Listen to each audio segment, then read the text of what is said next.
Folks, welcome back to the DNR podcast. Do not resuscitate. I'm Ben Davis, one of the new threats on season 41 of MTV's The Challenge. And I got my guy, Riley Osborne, and we're going to dissect. We're going to pick apart every aspect of this premiere. Riley, this was the first episode, even though it's the second one, kind of. Yeah.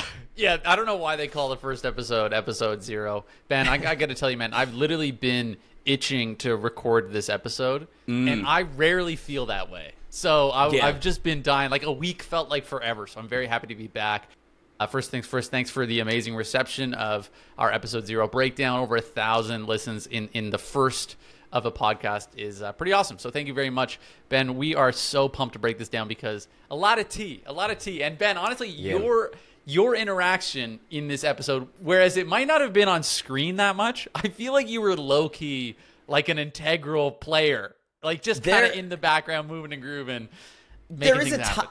There's a timeline in which instead of Justin going into the elimination, it's me going into the elimination. That could have easily occurred if one or two things were different, right? So again, we got our 10 seconds, gang. The best cameo player in challenge history is back for another week of limited screen time. But we'll get into my episodes. But I want to start things off where this episode begins, which is right where episode 0 picks up. We've just gotten our partners, and now we're in Mudball Madness, the first daily challenge. I'm curious your initial reactions to sort of this setup. We're all kind of around this big mud pit. There's water in the middle. Where did you think this kind of going to go? Yeah, we talked about it last week. You asked me to guess what it was. I was 100% accurate, spot on. I didn't expect there to be the second drop because that changes the game. Me neither. If you give it your all that first effort, and then the second drop comes and it's way more important point wise. As that's where it was all the gold and red balls. Yeah, that's a interesting mind game, Ben. The only thing that I was confused about, because man, poor CT there fighting for his life, bro. If it wasn't for the cut on Rogan's partner's foot, I think he probably would have been last. He would have been in the elimination. Makes it seem like if Adrienne, because that was drop 1 that she cuts her foot, right? Yeah. Drop 1, she blows that leg. And so for the big points area, she's out of it. Exactly. And it's very funny that that's how close CT squeaks by, is 1 point and that other team, someone has a blown wheel. You know what I mean? Kind of crazy. And Nani and I were not in good position after the first drop. Now, again, I had no clue there was a second drop of balls coming, and I didn't realize that the gold balls were only in the second drop. I literally was looking around like, fuck, did they get all of them? Was that... I just didn't see them because they got snatched up instantly. And we were told that there were only 10 gold balls, period. And so I'm a little bit upset because the game plan that Nani and I had was, I'll try and reenact it a little bit. We basically were like, okay, we're attached at the hip right here. And so we were thinking we'd bounce down the slope and then come back up. We thought straight lines would be most efficient, and that went so fucking poorly. It genuinely could not have gone worse. We slipping, sliding. Eventually we were just butt scooting our way down because it was so slippery. They don't do a justice on how wet that mud was, how steep the incline was, most importantly. There was a water truck and it drove around 6 times that hole, just pumping water, hydrating this ground. Ground's thirsty. And we kind of had a really tough run of it because that first drop and second drop, you sort of see the balls are nowhere near us. The balls are very far away. Here is a photo that I took of my TV. And you can sort of see this is the second drop. And so Nani and I are right here. We're right here. So we've got to get down. You can also see, I will say, you can see that the water is not pooling unanimously across this mud pit. There is a very negative side of this mud pit that the water is clearly affecting a lot worse. Which is crazy, because Bananas and D, they have a very much shorter incline to get down, and then they can just, boom, hit flat earth that's unaffected by mud, coast all the way over, whereas we, steep-ass incline, everybody on this side, steep-ass incline, instantly into the water, difficult. But you can sort of see, all of the balls are sort of in this side, and then the way that it goes, they end up right over here, as far away from us as possible. This is the first drop. So first drop right in the middle, same thing. They all go to this side. So we didn't have good luck on that. But the other things working against us that weren't necessarily shown, that Bananas did talk about on his podcast, is he would go down there and would start throwing balls closer to his little hoop, his basket. Smart. And then other people were throwing the balls in Johnny's direction. There was a couple that were, kicking the dodgeballs over to help him out, which was just crazy, man. I'm like, in episode... Alliance is in play already, episode 1. The first daily challenge, shit like this is going down. I didn't see Gabe falling on Ashley as frequently as it seems like he did. Bro, that's a big guy to have stumbling over you. If Gabe fell on me, I would go to the hospital. Like, a rib would be cracked, leg would be broken. So props to Ashley for just fighting through that. Quick question, though, Ben. Like, talk to me about the incline. Because when you look at that on TV, it doesn't seem that dramatic. But it brings me back to, I was in Morocco in North Africa, and we were going up sand dunes. And every step you take is a step back. Like, it's like at least you're tripling. It's absolutely blows your legs out. And when I'm watching this, like, you even mentioned some people taking their shoes off, which is, first off, that pisses me off. That's so stupid. I'm sorry. Don't do. Yeah, you should not have done that. And but I paid for it. Footwear, I will say, footwear is insanely integral, because if you have studded shoes of any kind, trail shoes on, trail boots of any kind, that would genuinely make so big of a difference here. But I feel like there's no like accommodating for that as far as the planning of the show goes, There wasn't equipment like that. We were all provided with like sneakers, Under Armour sneakers. And the issue was, like, you would take a step and the mud would just like collapse. And then mud would just get caked on your shoes. And so not only are you trying to get this dodgeball and you're strapped to somebody, but now you've got like literal blocks of mud solidified around your feet, and your elbow pads, your knee pads are getting everywhere, getting caked in mud. And so it's like everything's dragging you down, which is why Nani and I kick the shoes off, because like we had such a hard time getting up this incline. We're just making no traction, trying to elbow our way in. At one point, like very early in the first drop, we get stuck right here. We get stuck halfway up the incline, and we can't make any progress whatsoever. Other teams are like able to get up and back down, and we got just completely fucking stuck. And so we kick the shoes off, using the toes to claw in, create some sort of traction, and get up, which worked. But at some point, I kicked a rock, and my right toe, the toenail exploded. Yeah. Blood coming out of the toe. Yeah. And so I thought, like, you were too gritty, though. Too much of a dog. They didn't show it on TV. Sorry, I'm forgetting her name, but Rogan's partner. I'm sorry. When I saw those stitches going, it's like an singular stitch. Like, it was not. It was clearly deep, but it wasn't. It didn't look like that big of a cut. It was a scenario where I truly thought she was going to go home. A lot of people in the house were like, oh, she's going to get medically DQ'd. I guess it was really bad. Like, she didn't walk on it for days. She was horizontal. All right, there you go. Yeah, it's hard because it's hard to see on camera. I mean, that's the thing. This stuff is it's hard to see inclines on camera. Like, it's really difficult just in film in general to be able to film an incline. So that was my question, was just how steep was this thing? It seems like it was very steep. The other thing I noticed when I'm watching this is it seems like when it comes to partners, is teams that had a fit and strong, like, one big guy that is tethered to another kind of smaller woman, it seemed like that was a benefit where the guy could kind of help just physically, like, just kind of drag their partner and pick them up and, like, move them. Whereas when there was a really fit woman attached to a less fit guy, especially when I'm looking at CT, she doesn't have just the physical size to be able to just yank him. So it seemed like when they're tethering a team like that, it was less advantageous for the fit, really prepared women, because they just don't have the mass to move their partner around. Whereas when that was inverted, it was really beneficial. That was the one thing that I kind of noticed there, Ben. Is there any truth to that at all? I would say there's truth to it. There's truth more so to the height, though, of it as well. Like, the tall, it came down to the height. If you were taller than your partner, then it worked really well. Exactly. Yeah. You could sort of, hip it. Like, Theo and Izzy was perfect because Theo is so tall, Izzy is so short that he can literally just giraffe his way through, and she's just attached like a water bottle on the side of his hip. Whereas Nani and I are pretty much the same height, and that was really difficult.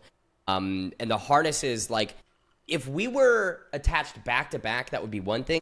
but we were attached like off the side of the hip. It was a weird connecting point, which made like every tiny movement hard, which is the point. But either way, we get through it, and Nine and I were saved in that second drop. We both came down. We both got yellow balls, so that was a game changer. If that second drop didn't start and we didn't get those yellow dodgeballs, or the gold ones, excuse me, right off the rip, Nine and I would probably be bottom 3. But we end 11th. Johnny and D win. They come first. And here's what's not shown that I think is interesting that involved me. He comes over, and, we Bananas filmed does the outro. Bananas comes over, and he literally says to Nani and I, he's like, oh, we're going to save you guys. Like, that's the obvious option. He's like, yeah, of course we're going to save you. And Nani is like, thanks, Johnny. Like, thank you. Oh, my God. Like, we appreciate that. Which makes me think that Nani assumed we were going in or something. I didn't know. You know what I mean? When Nani was reacting so much to the idea of Johnny saving us, I was like, I didn't even know we were really in bad shape. Yeah. But so, that was the interesting thought that happens immediately after this is Johnny tells us you guys are going to be saved. And that sort of played in the back of my head throughout everything else in this episode, which we'll, get to as it stands. But like, it recontextualizes some of the conversations I had, because in the back of my mind, up until that nomination, I thought I was being saved, and I thought I was going to get immunity. So while my name was being thrown around alongside Justin's, I wasn't really that concerned, because I was like, oh, well, Johnny told me, Yeah, we'll get to it when we get to that point of the episode, but I was his save was stupid. No, I wasn't concerned. I knew you weren't. I knew you weren't up for elimination, obviously. But when I saw him throw out his save, it was to this girl who he was like trying to like, no, I'll rebuild this relationship. They're not even in the conversation to be nominated, right, anywhere. So it didn't seem like there was any onus for that. And she was just immediately ungrateful. She was like, 2 seconds later, she's like, shut up, Johnny, you stupid idiot. And I'm like, oh, he just saved you. Like, it was That's a great Izzy weird. impression. Like, no, it was she just did not care at all for his. But it wasn't. He puts out this olive branch, and she immediately was like, I hate you. So it was just it felt like such a waste of a olive branch, whereas I feel like if they'd given it to you, which he told you he was going to do, you guys, like you're saying, would have been grateful. That would have built an alliance. It would have made sense. Instead, he just throws it away to someone that was like, I hate you. Shut up. Here's the answer for it. I get what he was thinking. It wasn't an olive branch. It wasn't trying to rebuild trust. It was truly to erase Theo and Izzy's vote.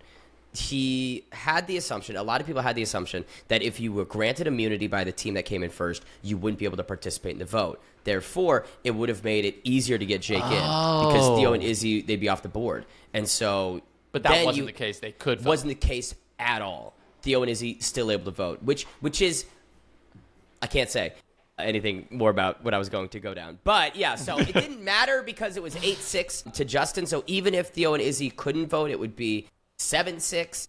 It might be tighter. Maybe the people that flopped and voted Justin would have stuck on Jake. We'll get there when we get there. But yeah, that was the whole reason. It wasn't even about building trust. So I get it. And part of me also thinks that Johnny maybe told a number of people he was going to save them. He's just to going around to the whole see their house. Reactions, dude. Every person he just pulls up like, hey, so I think saving you actually makes all the sense in the world, right? Yeah. Dude, there's nobody else in his house that I would save other than you, obviously. Doesn't do it. Someone he's never spoken to. But yeah, so I was really happy to work with Donnie on this daily challenge, Awesome, super supportive. We didn't bicker at each other. There was no arguing. There's some teams like Rogan and Adrienne that were kind of getting after each other, kind of didn't love working with each other. Gabe and Ashley also had some problems with each other. But like, I really liked working with Donnie on this one. I thought we got along great. I was just really bummed that we sucked and came in 11th.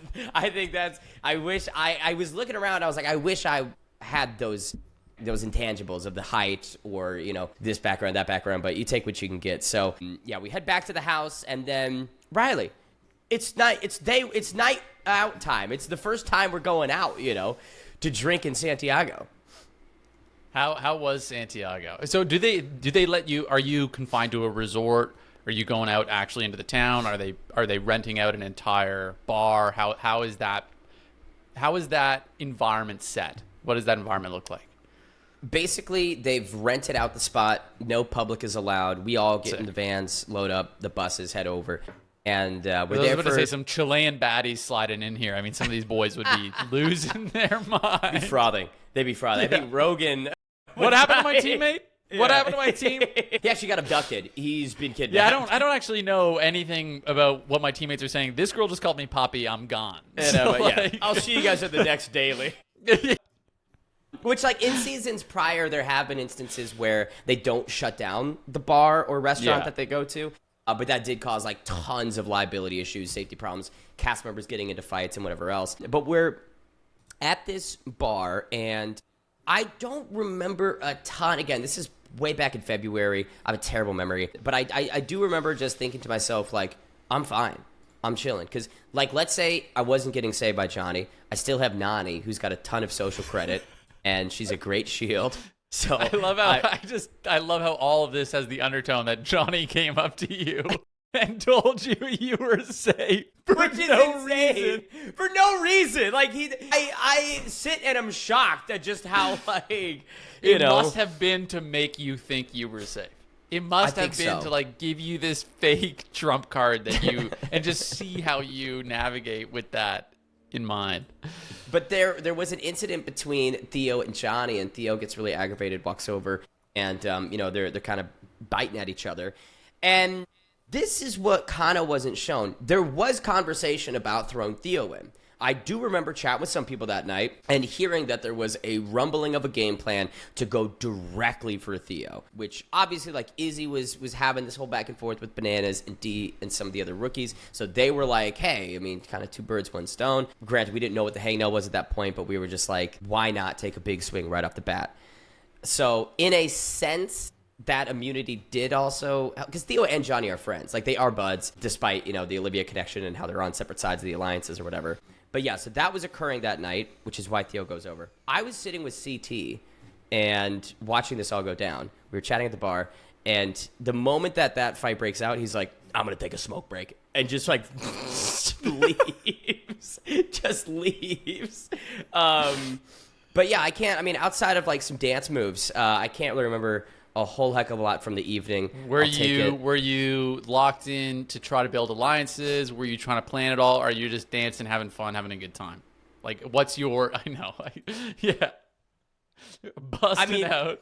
Maybe the worst robot ever put on MTV's screen. I don't know if I was really, like, in a super game plan heavy mode or thought process, rather. Like, I felt safe, and again, I'd only known these people around me for a couple days. I still wanted to deepen that relationship, and yeah, which is like a huge thing that all of the new threats are dealing with right now, because you're trying to balance, relationship building with strategy. And as everybody knows, and as I'm sure people understand, like, there is no substitute for time when it comes to relationship building. Yeah. And if you're just thrown into this and you're immediately game planning, you're immediately doing these things, and you haven't proven yourself and established yourself, it's too much, right? So you almost have to just pray for that extended period of time, just to buy time. Because otherwise, you cannot establish a relationship when these guys have been in this house for, some of them, up to 20 seasons plus. Know these people intricately very well, and you're trying to make up for that and bridge that gap. So definitely, I definitely understand why you were just kind of just enjoying the scene. I was like, let me let the hair down. And then I did have this conversation with Rogan, which I kind of said, look, I'm not politicking, just whoever I get, let's have it out, trying to be a bit brave. And then Izzy has been in my ear. She's looking out for me because she wants me to stay. Rightly so, and she snapped me back into it. I'm like active listening in this conversation. I'm like, absolutely. You're in full, like, you're reporting right now. You're an MMA journalist. Like, you've just asked the fighter a question. You've seen me do this like a billion I've done it times. myself, bro. Like, we do this all the time. Yeah. So it is really funny. Follow-ups. Like, so who would be the proper opponent for you, bro? Yeah, exactly. Judging by your background in this sport, Rogan, talk to me about, you fought fighters like this before. Rogan, what sort of advantages do you have in the arena tomorrow night? When we think about Fourth upside round here, was tough for you out there, but you got it back in. Dug deep. No, what I find funny about this is Rogan won. He's obvious. He throws Izzy under the bus immediately. Do you hear that? Yeah, where Not my idea. Izzy brings to me the idea. I would never say this, but Izzy brings to me the idea that I should go after you, Ben. Like, so he's not taking any accountability for what he's saying here. He is coming after you. And I do have a thought after this section, because there's this big talk of the UK alliance and this seeming group that has like automatically formed out of no reason. After listening to the Challenge podcast that Rogan did and a couple other things, I actually have kind of a crazy hot take, which is I don't think Rogan would have been wrapped up so immediately in this UK alliance if it wasn't for Izzy. I think Rogan, despite being, obviously from the United Kingdom, would have been a little bit more willing to cross the pond a little. But yeah, Izzy in his head directing every action, which leads to... She said, listen, Be smart, yeah. Be go for smart. someone you think you can beat. Don't try and be the hard man. In the back of my head, though, all I'm thinking is Johnny told me that he's going to save me. So I was like, there's no reason to be mad, man. My game plan is talk to Rogan, get myself off the hook, because I think that the two obvious choices will be some of the rookies like myself and Justin. Which, okay, really quick. Look at how sunburnt my nose is, dude. I'm fucking Rudolph the Red-Nosed Reindeer in these confessionals. Like, my forehead is burnt. Like, how am I way more tan here than... Minutes ago. Did they not hand out sunscreen, Ben? They're not. Hey guys, you're gonna be outside all day. Every time they were filming you guys before the event, before the ball drop, it's just you getting sandblasted by the sun. Just there directly into it. Yeah. Yeah, just a terrible look. And Justin. The target was brought up about your name, but I think we're boys, and I'm happy to go with someone else if you're happy to back that. Yeah. And I just spoke to the boys over there, and everyone's happy to go for Justin. Funnily enough, I didn't have to tell Rogan anything. Crisis averted. Pinch me, because I think I'm dreaming. God, I could have picked a cooler line. I could have said something wittier. Yeah. Pinch me. Yeah. Next round on me. Okay, deal. Riz. And here's what's funny about Riz. this is like, yeah, riz them game right there, up. by the Look way. at that. Yeah. Next round on I'm me, the Chilean baddie. Yeah. Yeah. No, it's just funny because how Rogan is like, yeah, I've just spoken to the boys. We're thinking of going with Justin, and I was just like, yes. And then literally instantly, yeah, no, I'm voting Jake actually. I did lie. I mean, I lied a little bit. I played the game a little bit, and I'll get into the reasons why Nani and I voted Jake when we talk about the nomination. But that was the night out, at least moments that I had outside of hitting the robot, being told, look, you're on the chopping block, but I don't want to go against you. And that's what I figured. Like, Rogan and I were in the same room together. It was me, Rogan, Jake, and Gabe, and I just didn't feel like Rogan was going to select me. And because of my relationship with Nani and her connections in the house, I was just like, I just don't see a world in which I'm getting tossed in. If I didn't have Nani, then there might be a world in which even if Rogan liked me, I could get tossed in. Yeah. Yeah. Like, and if I got will say, Cara, I think something I noticed about Rogan's just approach here is I think that he was valuing size over fitness, if this makes sense. yeah. Like, I mean, people listening, I'm sure, understand that there's a massive difference between your cardiovascular fitness and your muscle mass. And a lot of when I'm watching these so far, I mean, he has experience. Obviously, he's done the challenge a couple times, but you've ran up a mountain, and now you've done a ball challenge where you're funneling balls. Okay, that sounds great. Where you're funneling balls up to these cards. Yeah. But both of these are. This is not a deadlift competition, right? No. And then he's like, who do I pick to go in? I'm gonna pick one of the. He says it right at the start. He says, I'm gonna pick one of the smaller guys. It's like we've clearly seen here that this is not a weightlifting competition, and it's not a fight. So I feel like he could have been way more strategic, because when I look at this, and I don't know about there's alliance, maybe you can touch on this, but again, no disrespect, CT seems like the obvious answer as to who you would want to go up against out of the guys. I mean, he's just not, he's big, he's definitely strong. I'm sure I bet his deadlift is crazy, but he has not, and you said, like you mentioned, he's going out for a smoke break. He hasn't really shown us that he has the capacity yet to compete in these challenges physically. Why would you go after a guy who was a competitive cheerleader, who is clearly in shape, healthy? You, who is like, again, it's deceptive. You got some pretty good cardio, Ben. Like, you can dig deep, and you've competed at high levels in sport recently. I mean, in the last year, I think you fought twice or something. So it's like, and obviously, you didn't take full fight camp and all this stuff as much as they want to label you. Came 15th on the mountain. I set a great pace. So what I'm saying is, like, I feel like he's like looking at these people and being like, this guy's not big, so I can beat him. And it's like, it's not a fight. Also, even if it was a fight, I think he'd probably have some trouble. But like I'm saying, it's not a fight. So I just feel like he swayed his own picking there because of probably the environments he's used to. I'm sure this guy's lifting weights all the time, and that's where he's around, where size is what matters. But I mean, someone like myself, it's like I've seen some jacked dudes just crumble under that consistent pressure that is like distance events. Like, hey bro, we're going out for 10 days and we're going to be covering, certain amounts of cardiovascular or physical fatigue over that time. I've seen the really jacked guys like fall apart, whereas a lot of smaller guys because their bodies don't get broken down the same way. So that's what I was watching. That I was like, his framework, his strategy seemed a little bit off. But that's why it makes sense that he just listened to Izzy. And obviously Olivia is in Izzy's ear, and there's this kind of grander plan at play. Nia and Justin, I don't think were that connected with that side of the house, and they weren't in the greatest of favor on the banana side as well. So they it just happened to be lining up that way. It is funny, though. There's an editing thing when we finished the daily challenge where Rogan says something about how he said, I feel confident going against anyone, especially new threats, and it pans to Justin and I.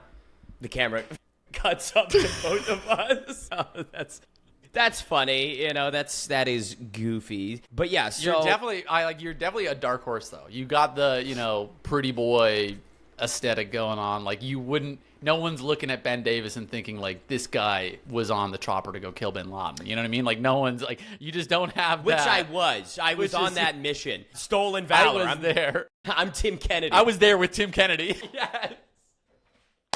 Me and Tim got Osama. We took him out. Yeah. We also saved 5,000 refugees that day as well in that 12-minute window. So let's take it to the morning of nomination. So morning of nomination, I wake up, and it seems like people are leaning towards Justin. I didn't really want to vote Justin. I liked him off the bat. We had a good connection. And I liked Nia. Both guys I just didn't have a problem with. And as well, I didn't really feel that played best to my game. Blue mentions this, I believe, in the episode. She's like, why are we going to just give him what he wants? How the fuck does that help us? Which is smart, because it doesn't really at times, right? So then we have a huge conversation. Obviously, you see a couple conversations between Leroy and the girls in that room, Nani, Ashley, Aviv, Michaela. But there was another conversation that wasn't shown, which was a lot more of the new threats. Me, Sydney was there, Leroy was there. I think Will was there as well. And Sydney basically said to everybody, Jake is a lock. Jake's going in. It's a wash, effectively. So what's the thought process with Jake? Because like you were saying, there's a lot more backstory to it. But on camera, what I saw at least was I'm watching the show, hanging out. Okay, Justin's going in. Maybe a few people are going to vote for Ben. Like, nobody votes for you. Everybody votes for Jake. It felt like out of nowhere. Like, that felt like it came out of nowhere. Especially because he was part of the UK alliance. But that's why it was smart to vote him in. Because it breaks that alliance up. Him and Rogan are good buds, so it makes a lot of sense to put him against each other. Jake's a great player. Jake is strong. He's fit. He's a beast. Like, he's a beast, man. And so, like, that's another one of the reasons why I voted for him is again, this guy. He's so hot, dude. I'm voting for you this week because I kind of want to give you a blowjob. Okay. All right, man, relax. Okay, all righty. No, but the other thing is, like, just because I like Jake and I knew him before this and I consider him a friend, it doesn't mean that we're playing the same game. I don't think we weren't ever on the same side in this house, and it was very clear to me that morning that, hey, there's a lot of other people that are also playing different games than Jake, and I kind of align much more with those games. So that's just what fueled it. I was like, I know even if I vote for Justin, Jake and I still aren't going to be aligned. We aren't going to be operating with the same people. And so it doesn't make much sense. I'd rather kind of roll the dice and get to know Justin more, build that relationship more, and have that in the back pocket of, hey, man, I didn't vote for you. 8 people voted to throw you in to the first elimination. I fucking didn't. So it's like buying more street cred with someone that I think will have a greater return versus trying to save someone that I know isn't working in an alliance with me, isn't working with the people that I'm working with, and is going to be out-voiced if I'm on the chopping block. It's not like Jake would be in a position to save me, right? I mean, So, and when we look at it too, like that UK alliance was so aggro. You know what I mean? Yeah. It was like they were so obvious about it. They really didn't. You know, it was. And again, I don't know how it's going to develop, but it's so big. It's such a big alliance. It's like almost half the house. They're all very openly talking about this, so it makes it an emergency essentially for everybody else in the house to essentially congregate. So it's like they've essentially formed too big of an alliance too fast and too openly that it forced there to be a secondary alliance. Now, maybe that secondary alliance is going to, is just coming together, the enemy of my enemy kind of thing. Mm-hmm. But it still has formed that alliance. So, yeah, that is a good point. That does explain a lot. But. And it's very funny because a lot of people in that UK alliance denied the existence of it. They would get in those confessionals and be like, I don't know what people are talking about. Or even in the podcast clips I've seen, people talking about, they're like, that didn't happen. That didn't exist. It did. It fucking did. Yeah. And I will admit. Even if it's clever editing, like it's so obvious. Yeah. There was this sense that the new threats came in, and this is true. Olivia and Johnny were talking about this on their podcast. We came in and we felt like there was going to be tension between Olivia and Johnny, and that's going to polarize both sides of the house. Maybe that tension wasn't as pronounced as we thought it would be, right? But because we came in and 16 rookies assumed there would be this big battle, that then fueled both Olivia and Johnny and maybe made them think that there was greater hostility towards one another than there actually was. So I do think that there was an element where we kind of came in with our own preconceived ideas of where everybody's relationship was at with each other, and I don't know if that was entirely true.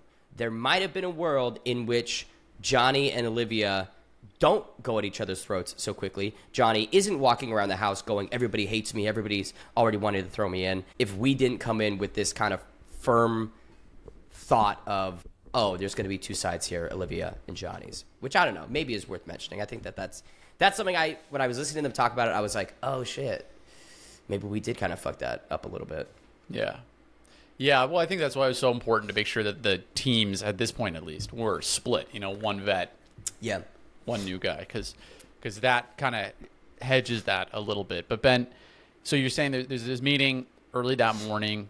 You guys pick Jake. Does Jake pick up on this? He knows, or is he blindsided at the vote? He was not blindsided at the vote because people came and told him. Jeremy went and told him, hey, I'm going to be voting for you. Here's my reasons. I should have What a beauty. What a beauty. Of course, Jeremy's like, look, dude, I got to be transparent with you, okay? Because that's as he's looking at you with his blue eyes. Yeah, his that's long what hair. men do, okay? That's what Marines do, all right? This is my code of honor. Integrity is a core aspect of the United States Marine Corps. What a beauty, man. I love Marines. I've worked with Marines before. That's actually a quote by Tim Kennedy. Integrity is the tagline of the Marine Corps. It's Big Tim, yeah. Big Tim, if you lie Timbo. for personal gain, you should be shot. That's also Tim Kennedy. For Challenge fans, Tim... Long story, never mind. Yeah, long story. It doesn't matter. In fact, nobody's going to get that joke, but... No. Whatever. So, yes, Jake was aware. There were people telling him, and this is the one thing I do regret. I should have just gone and told him. I should have been like, hey, man, I'm voting for you. I could have blamed Nani, which I think I sort of ended up doing after the fact. Just like, hey, it's the vet's call. She strong-armed me. She didn't. I could have lied. But that's the only thing I regret. I just should have told him beforehand. Now, we're all lined up. We're right before the nomination starts. Anissa is in front of us, and she's flipping back and forth. Anissa's having a hard time with it. Initially, she was going to vote Jake. And then in line, she was like, oh, I don't know. I don't want to vote Jake. And so Nani was telling Anissa to, like, get it together, vote for Jake, and lock the fuck in. She was like, you can't have emotion tied to this. Like, this is our decision. This is what we agreed upon. Like, don't flop, right? You said you were going to do this. Please don't go against your word immediately. And we get down there, and then what happens?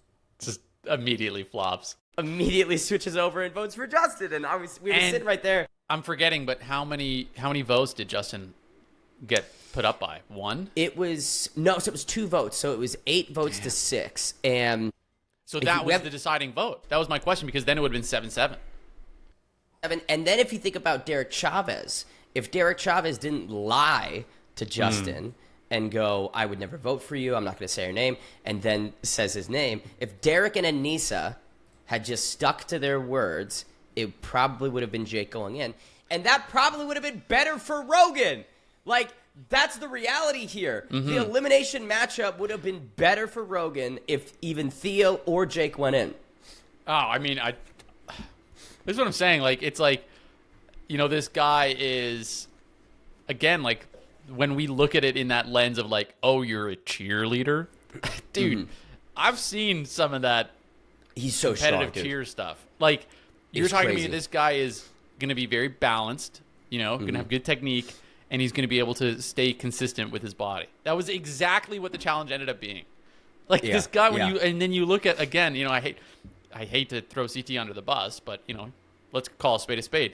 He's not any of those things at this point in his life, at least, right? Of course, he can just lose a bit of weight. I'm sure he'd be locked in. But I'm just saying, like, when I'm looking at that, it's like, it was so weird.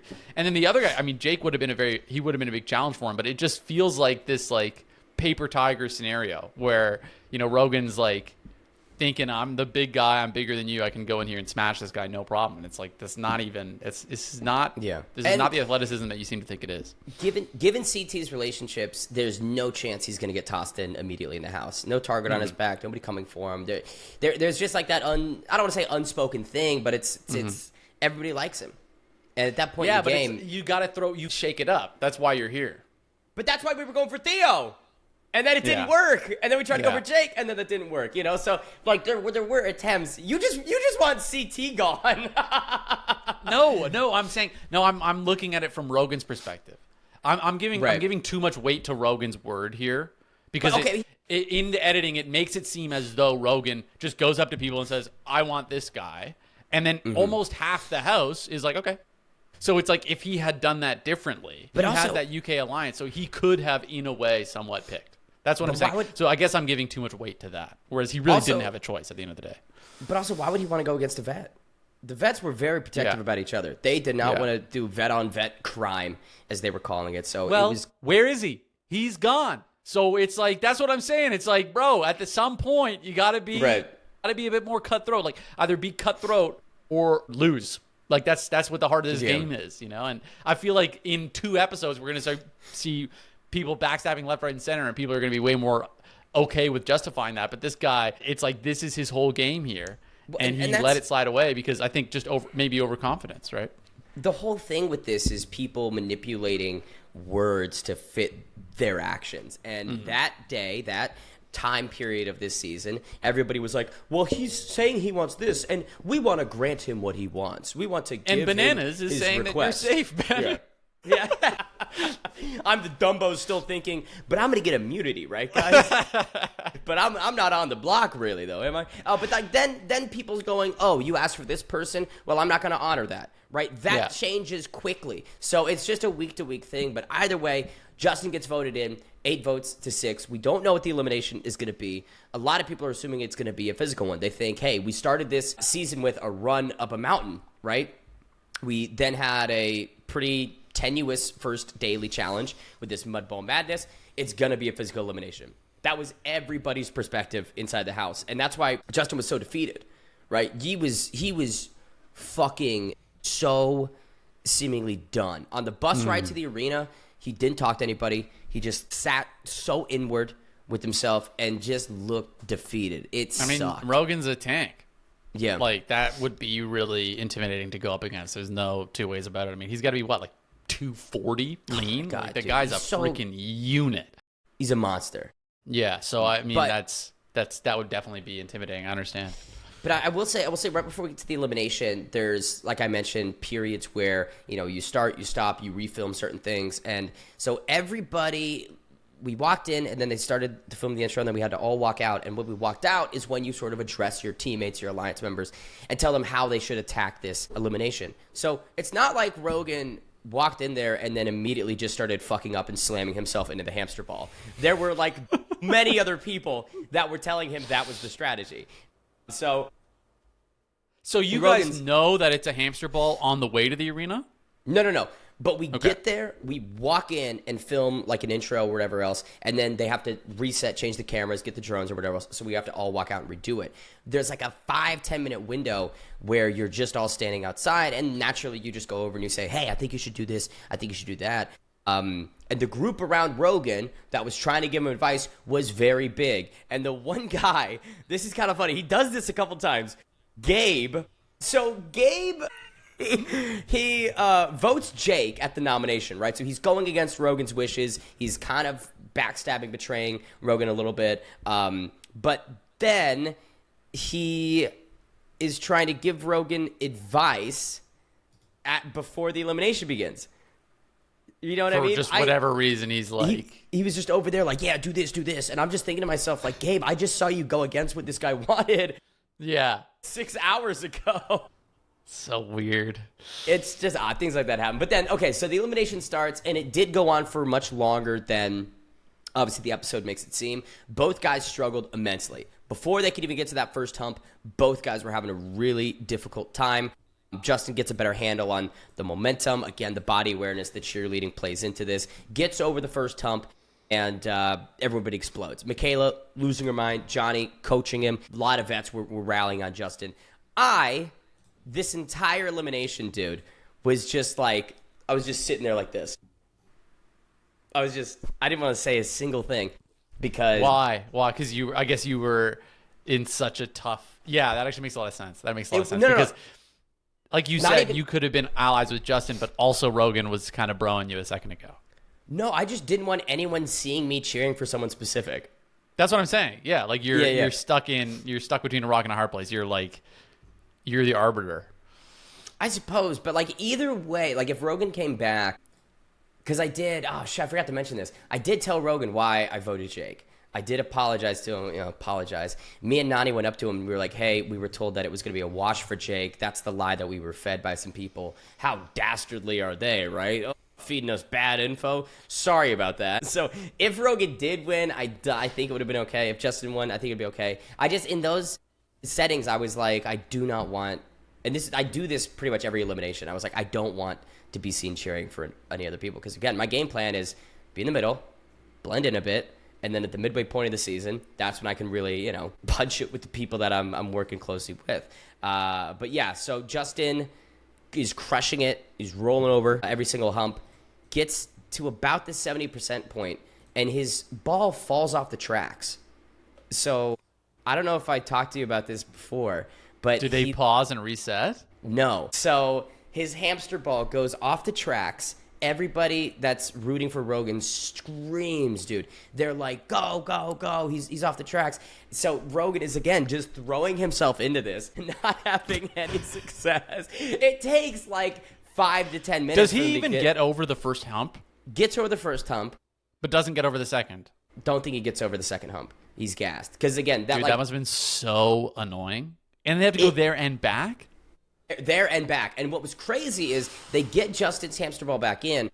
He goes on it, and there's a lot of resting. Both guys were taking a lot of breaks, which is totally natural, I feel. You got to recharge, conserve your energy, go at it in bursts.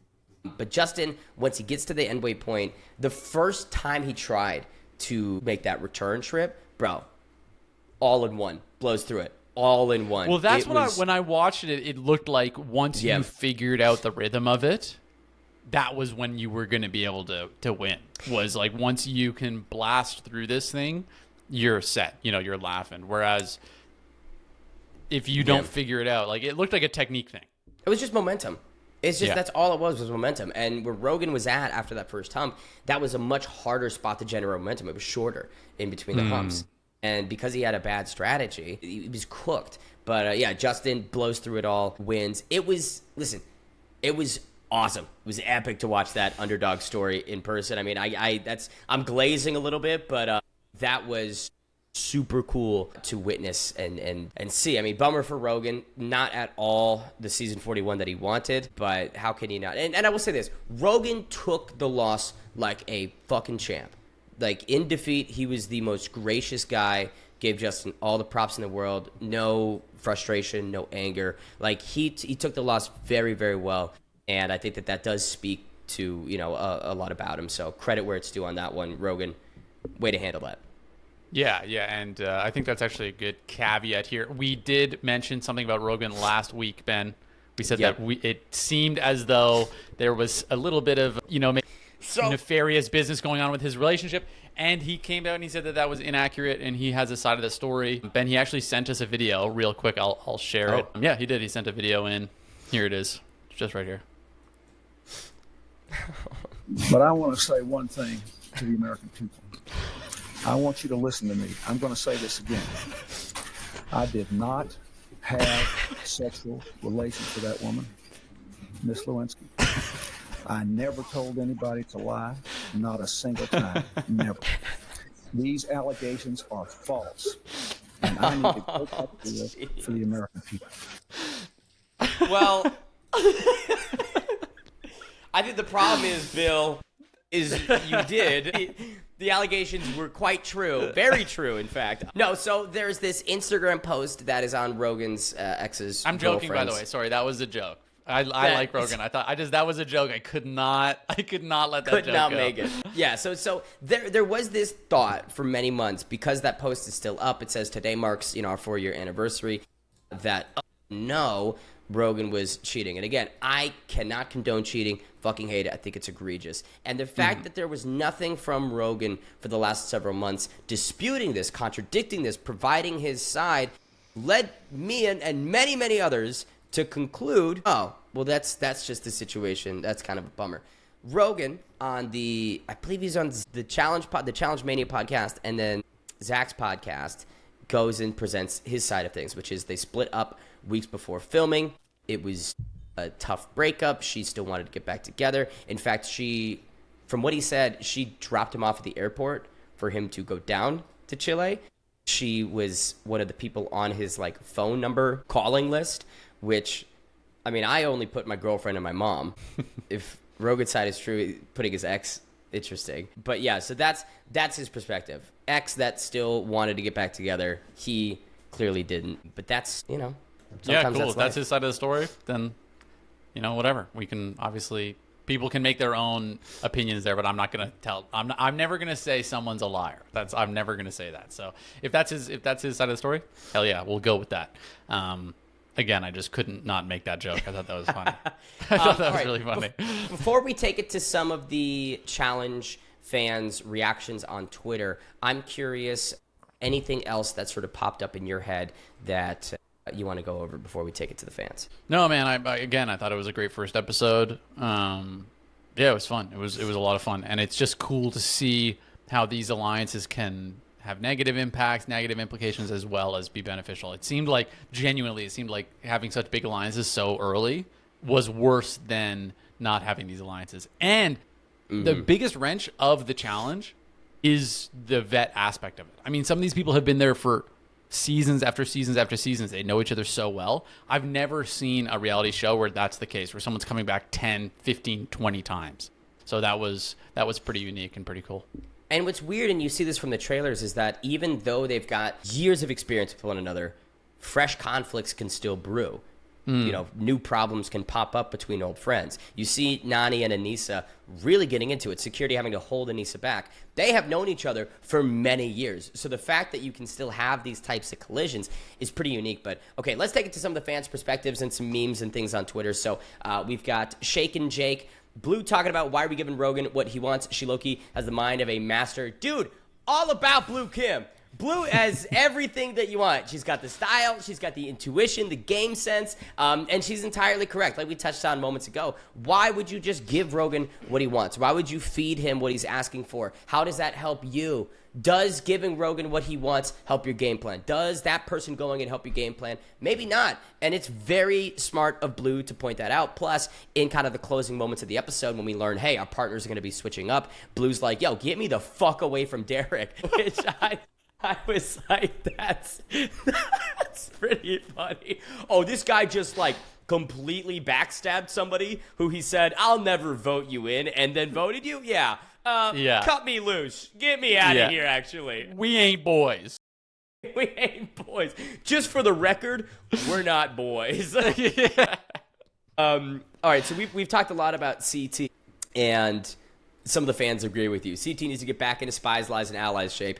He's struggling. Go back to that other picture. This is, bro, young CT.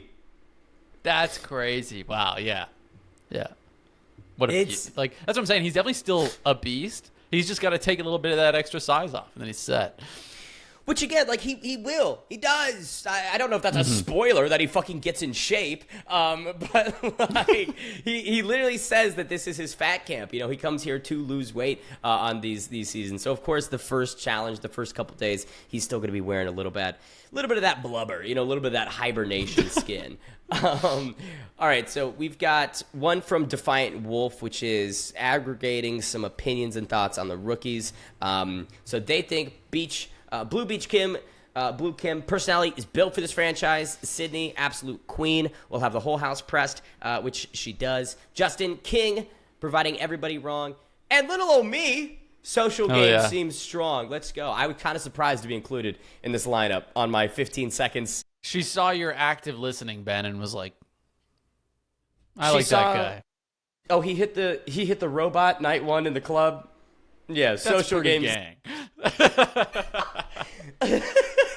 That's pretty baller. That's pretty locked in, if I do say so myself.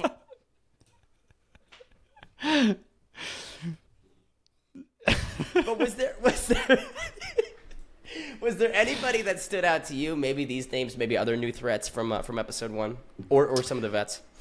Well, you know what? We didn't touch on it at all, but the betrayal of Justin, that stood out to me because that was like, they edited it. First off, they edited it very well. But, I mean, for Derek to sit down with this guy, real heart-to-heart with him, you know, just lock in, and then just stab him in the back, like, that to me was, I guess the biggest thing to me is it just didn't feel necessary. It was like, I think Jake just would have, if they had voted for Jake, it felt like Jake was just kind of like, yeah, bro, I get it. I understand. I'm going to head in there and I'll handle business. But with Justin, it was so clearly he was going to take it more personally. So to just backstab this guy that is you're backstabbing him and he's going to take it personally and it's going to destroy any further relationship, and you've promised that you wouldn't and that you have his back, instead of just to vote Jake, who, like I said, he's just going to be like, all right, cool. You know, I got this. Challenge accepted. Like, whatever. No hard feelings. It just felt like a huge lapse of judgment from him, and just honestly, for episode 1, a terrible bad look presentation of character, right? Like that just doesn't look good, right? And it's like, I'm sure over the next couple episodes we'll understand his reasoning a bit more and maybe get to know him a bit better. Terrible first look, and just didn't make any sense. The good news is... let's see what he says. Yeah, we don't even have to wait a couple episodes to learn his reasoning. We got it right here. We keep hearing that Jake's name's going to be brought around. So I'm doing my numbers, and I'm like, I'm a numbers girl, and I always write everything down. I'm like, you know, so I think these people are voting this way. I still think we have the vote to save Jake now, because I'm like, fuck, now I need to save Kara, because Jake is a part of the UK Alliance, and I'm close to Kara. At some point, she'll help me. She won't throw me in. I won't send her in. We're vets together. Like, we're not going to send each other in. So I'm literally just like... Which is a big reason, right? Jake attached to Kara. They're both in that UK alliance. If Derek would swing at Jake, then he completely compromises his position within that greater alliance. No. But because he's not in the UK alliance. Like, you should have seen that coming. There's no way you should support the alliance that is going to isolate you. Fuck, and I tell we changed like our vote. Is he from the UK? Is Derek UK? No, but he's like best friends with Olivia. Okay, maybe. I see, but I just know how these games go, bro. It's like, yeah, best friends, schmess friends. You know, like when it comes down to the chopping block, like you ain't in the crew. You're not, you know, you're not part of that alliance. Unless Johnny tells you that you're saved. Yeah, beforehand, then you're good to go. You can trust him. Because I'm like, we're gonna vote. I said, let's just vote for Will. Let's just do a burn vote. It'll be easy, whatever. Or let's vote Ben. You know. Who the fuck does he think he is? Come again, partner? Yo, that's my fucking boy. That's my guy, dude. And okay, Christina without a picture. It's always a non-profile picture. Bye. Get off my live then. I don't care. I'm not talking about that right now. So I love the stray at somebody in the live chat. I'm like, I keep pulling Blue. I'm like, okay, we have to vote for this way. She's like, all right, let's change it, whatever. So then we're hearing that it's going to be Jake, and we're all in we call it the locker room. So that if you guys are going to see our whole closet that we talk in all the time. Like, you've seen scenes of it already. We're always in that closet. It's called the locker room. And so we were in there, and we're all trying to figure out what's going to, because it's like maybe like 30 minutes before, literally 30 minutes before the deliberation. And I remember talking to Olivia, and she's like, I'm going to go tell Justin I have to vote him in, because it's going to be one of these things, you know, we're going to lose somebody on our side regardless, because if Jake gets thrown in, he's going to go, and if Rogan goes in with him, one of them is going to go. So we're like, all right. So I'm like, I just had this conversation with him, and you can ask anybody in the cast that was in that locker room how devastated I was to have to say Justin's name. And I was just, but I'll admit it, I was a pussy. I didn't tell him prior to it. I was. I will agree to that. I will 100% take that fucking fault. I didn't man up enough to. Guys, I'm a pussy. Gang. Gang shit. I'm a pussy. I'll put that on gang. I'm a pussy. Put that on God, on word. I'm a pussy, yo.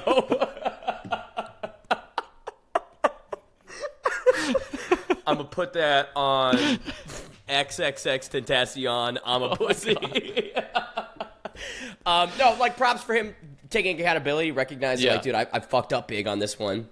Tell him face to face. You know what? Straight up though, so, like, that would have changed everything. If he had just gone up to him and been like, bro, I gotta fucking do this. Like, I'm sorry, because I shouldn't have told you that yesterday, because the the dynamic is a little bit different, and I think everyone would have understood. It's like, blindsiding is never. You can't win, exactly. Yeah, you're never gonna win like that. I take the blame. But I was just like, it was because my heart was so broken, because I just had that conversation with them, and I was just like, fuck. So I told Blue, and she's like, I don't know if I want to do that. And at this point, I was like, if it's a 1-in-1 vote, vote somebody else, and I'll vote him, and I'll look at the bad guy. And she was like, all right, well, let's just see what it is first. Let's see if it's gonna be a single individual vote, Which actually, so that was a very important thing that we didn't realize going into this first nomination, whether it would be one vote per team or every individual person gets a vote. We didn't know that. So you have to think, there is a little bit of grace I think you extend maybe to everybody in this nomination, which is, we didn't know that the team that gets saved would still have a vote. We didn't know if it was individual or team voting. There was a lot of unknown factors, but that only makes it more important for Derek to have insulated himself by not promising someone, I'm not going to vote for you. Like saying, hey, man, I'm going to try my best to have your back, and I will let you know the moment I hear otherwise or something. Yeah.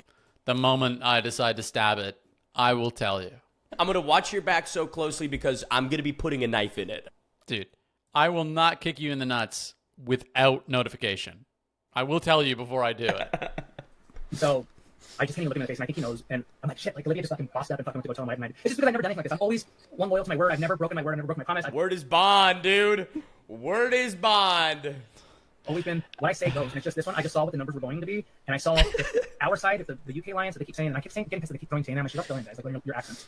But I was just like, if we lose anybody, it's just gonna go. That's how it works, and you guys know this. You guys watch the show. As soon as somebody from the Lions loses somebody, it's a trickle effect. It just goes down, and there's no way to come back from it. And I just was, I've done this long enough now. And I did it last season, where I'm like thinking ahead, and like I know Olivia brings me, she's like thinking ahead. And I'm just like, all right, this is a shitty decision, but it's got to be done because we need to keep Jake there. So we go down to the deliberation area, and me and Blue are still like, we'll say individual votes. You can say what you if you don't want to go Justin because you're close to him. I understand it. I'll look at the bad guy. So we sit there, and then TJ was like, it's going to be an individual group vote, or like one vote per team. So we literally turned around, she's like, we'll vote for Justin. I said, okay, I think because I didn't want to have an argument with her, So, okay, whatever.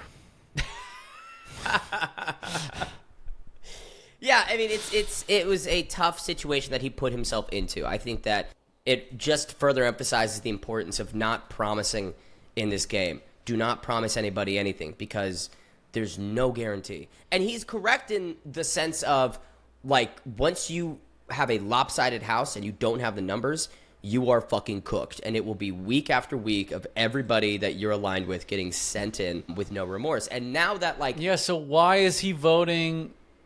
Why isn't he voting against the UK Alliance then? Is it because of this vague connection he thinks he has with it?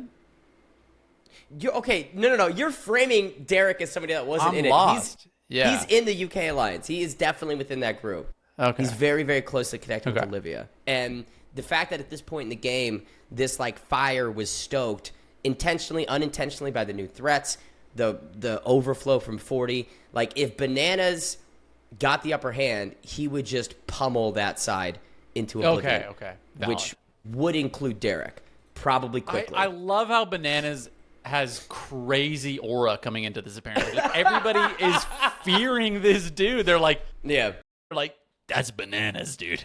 That's the You Grim fucking gotta Reaper. you gotta look up for fucking bananas, man. They'll cut your head right off. Like, They talk. it's They just like- talk about him like they're surrounded in like a campfire, and he's like an urban myth. They're like, have you ever heard of the tale of Johnny Bananas? But it's true. Like he just is a powerful player, and he was very well connected at the beginning of this. deceptively jacked. Deceptively jacked. Yeah. Dude is, I mean, built. Yeah. But I do think, like, after listening to his podcast with Theo and Olivia today, he did mention something that was true, which is there was one day where, he was, like, in his room the entire morning, entire early afternoon, wasn't going around politicking or trying to manipulate, and yet still the house was, like, all up in arms about bananas. And so Aura. when your aura gets you kicked out of the challenge house... Bro's aura maxing. Dude, Johnny's just here to clip farm, all right? Yeah. His presence was just, he's like not even doing anything. They're like, I can feel him. He's here I can feel him somewhere. under the walls. I can feel him socializing when he's asleep. he's getting in people's dreams, dude. He just like swims in. Hey, so who you voting for tomorrow? Don't vote for me. Don't vote for me. If he had the ability to infiltrate people's Man. brains. Imagine he wins every single one of the challenges. Just wins every competition. I'd be gone. No, dude, you'd be safe. Obviously, he's going to save you, dude. Obviously, every single week he's gonna save me. Yeah. You're the obvious choice to save. There was like, so on that topic, but I've got 2-3 more things to show. There's one thing that wasn't shown, which was me sobbing onto Nani. My first of many cries inside the household was sobbing onto Nani because somebody had told me that Johnny was going to be saving Justin. Somebody had mentioned that the save went from me to then Theo to then Justin, which means that it definitely would have been me going up against Rogan in the elimination. And so I cried. But all right, moving on and moving forward. So we've got a little bit of tea, a little bit of drama between a couple new threats. So on this Blue Kim Twitter thread, other than me, of course, my fave rookie is Sydney. Someone asks thoughts on Sydney, and Sydney goes, who? Didn't know there was an owl in here. Bing! Baba Booey! But that prompts this response from Izzy, where I think she's on her, she's on her Instagram. It honestly makes me laugh. So someone said on Twitter, opinions on Izzy, and she said, who? I literally was next to you in the locker room every day. You know who I am, you know? Don't know what she was trying to do there, but yeah, didn't really work. Wow, that Didn't really work. Ben, I was expecting so much more from that. Yeah. She was sorry. like, what do you mean who? You obviously know who I am. Bitch. Like, Mic'd her up. yeah. All right. You know me. You got her. You got her. I'm trying to think of other takeaways from the episode, people. I can't really think of one. The last thing Yeah, I've got... we're at an hour and 6. I mean, I think we can be happy to finalize here. Is there anything else, Ben, that is like pressing that you think the audience should know that they might have missed out on episode 1? Well, there was a Reddit post here where they posted, Ben says maybe when asked if he reads the challenge threads. Yeah, Ben, you are chronically online. If anyone's I'm reading too the online, challenge dude. threads, it's you. I'm dude. too Like, online, bro. I guarantee I it. see everything. But that was episode 1. I think it sets the stage for a really interesting season. These partner switch-ups is probably the biggest thing that nobody expected. I truly believe that I was going to be attached to Nani for like at least 2 months and trusted her a lot, gave her a lot of info, and then in 3 days had to pick a new partner. Kind of crazy. Episode 2, though, coming up this upcoming Wednesday. Riley, what are you expecting out of episode 2? Let me see if I can find the trailer real quick. Yeah, I'm expecting a lot of drama, a lot of heat, a lot of. I think there's going to be a big shakeup. I think that was the plan, was to create a false sense of security and then destroy that sense of security. So I'm really curious to see how that develops. I don't know. I don't know if we're going to see teams again. I'm curious to see how that's going to go. Because they're You think we're obviously going to go to? I don't know. I'm curious to see how it's gonna play out. But let's see. You got the trailer there, Ben? I do think. Let's see. While Yes. he's sourcing that, guys, I just want to say, if you are watching this on YouTube, you can also listen to it on Spotify. We're working on getting it on Apple Podcasts and everything like that. But if you want to go check it out on Spotify, that link will be in the description. Like I said, as we get it out on the other platforms, we'll link those there as well. And if you are enjoying the show, make sure to like and subscribe. And also, if you do listen to it on Spotify or anything, just do me a favor, hit it with a little of that 5 stars. A little bit of that 5. I don't know what it does, but it'd be nice. It'd be nice. So yeah, thank you. Yeah.